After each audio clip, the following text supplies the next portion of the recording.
everyone, welcome back to my YouTube channel. In today's video, I'm going to be showing you how I took this natural base 6 brown and turned her to a level 9 blonde. As you can see, she's got some balayage in her ends that's grown out from a few years ago, but her roots are completely natural. All of the brown that you see is her natural base. It's a dark 6. It's kind of on the way to being a 5 right at the root. It looks a little bit lighter on camera, but this was quite a dark brown. And she wanted to be as blonde as possible, so it's quite the transformation. She wanted to be as blonde as possible, so I am going to be highlighting all of her ends completely, and I'm not going to be leaving out any sections of brown. So the way that I'm going to achieve like a seamless blend without leaving any of the ends out is I'm going to be backcombing every single section. The reason we're doing this is because she actually wanted to be blonde all over, but she's only 16 and it's not cheap having to get your roots done all the time, so I kind of talked her out of going too blonde close to the root because it's just a nightmare to maintain, and she'd have to be coming in all the time. So hopefully with this technique I got her as blonde as I could in one sitting, but with a much softer regrowth, and hopefully like it's a lot less maintenance for her. First thing that I'm doing is I'm splitting the hair into 4 quadrants. You want to watch where the hair naturally wants to sit and make sure that you're not over directing any of the hair for your sections. So I just brushed her hair and I saw where it fell down, and then that's how I decided where I was going to take my quadrants. So the back section of her hair is quite a lot bigger than the front section of her hair, and that's because that's how she usually wears it. She pushes all of her hair backwards, so it wouldn't make sense if I pulled that hair forward and treated it like it was the front section of the hair, because when she wears it day to day it's not going to look like that. Then I'm just starting on a diagonal back section, and as you can see I'm taking really fine sections, but then I'm backcombing them quite a lot because I really wanted that blend to be soft. And then what this means, because I've backcombed it so much, I can actually saturate the hair with the bleach quite evenly. I don't need to worry too much about making a soft blend or having highlights and lowlights or anything like that. I can just saturate all of the hair that's left out, because when I then untangle my backcomb, that brown hair at the root is what's going to diffuse the blonde, which just means that you get a really nice, even, bright lift. If I was going to do a different balayage technique where I was weaving out sections and then manually trying to create the blend with the bleach, what it would mean is that I wouldn't be able to saturate the roots and the midband as much as the ends, because otherwise I wouldn't get that blended look. And so those parts closer to the root would be a lot warmer, and she didn't want the warmth. We were trying to go as ashy as possible and, like I said, as light as possible. So the best thing to do is get even saturation all the way from root to tip. You also notice I didn't use a second foil and lie it on top of the first foil.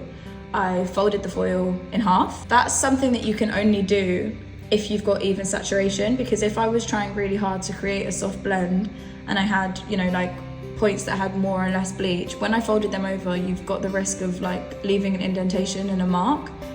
Whereas if you've got it evenly covered in bleach, it's basically the same as a highlight, so you can fold the foils and you don't have to worry. And folding the foils in half, obviously it saves foils, but also it means that you're again going to get more of an even lift, because those ends are going to be just as warm as the roots.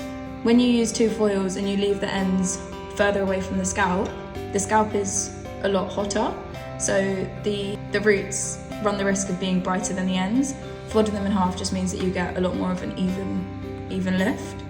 I did exactly the same thing on the other side, but then I just followed it through to the crown this time.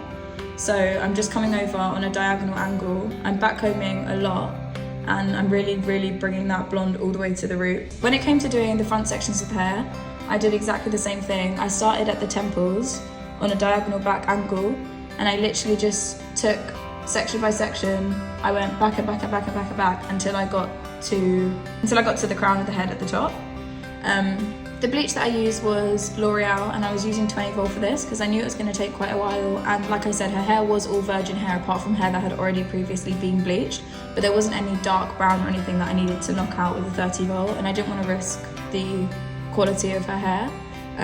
Like I said, she's only 16 and this is the first big transformation that she's done, so I wanted to make sure that it was as healthy as possible for her hair, especially when you're trying to go that light in one go. But yeah, I would always prefer to stick to a lower peroxide and just let it take a little bit longer rather than going in with a 30 volt, rushing it and damaging the hair. So I went in with a 20 volt, I also used Olaplex part 1 and part 2. So the part 1 is already in the bleach, and then the part 2 I put on after I toned her hair for 10 minutes. It's a hair mask. All of the colour that I used was by L'Oreal. I used L'Oreal's bleach, and then I also used L'Oreal's toner. And for the toner, I toned her hair with a 921 and a 912 because it did knock out quite a bit of warmth. It was mostly yellow tones that I was seeing, but there was still some orange. She had quite a lot of warmth in her hair to get through, so the 912 just helped neutralise all of the orange, and then the 921 was good for the yellow. You can also see there's some hair that's left out that kind of just like,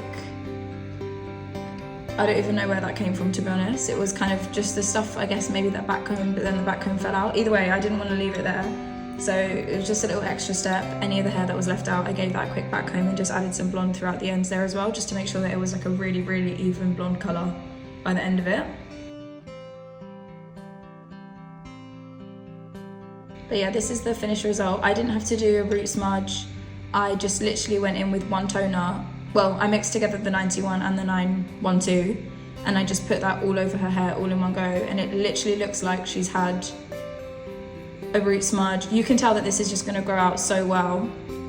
There are no harsh lines. It's not crazy to look at, but we did manage to get her to a really, really nice, even blonde level. But yeah, this was the technique that I used for her hair. Let me know if you have any questions. Thank you so much for watching, and I will see you in my next video. Bye.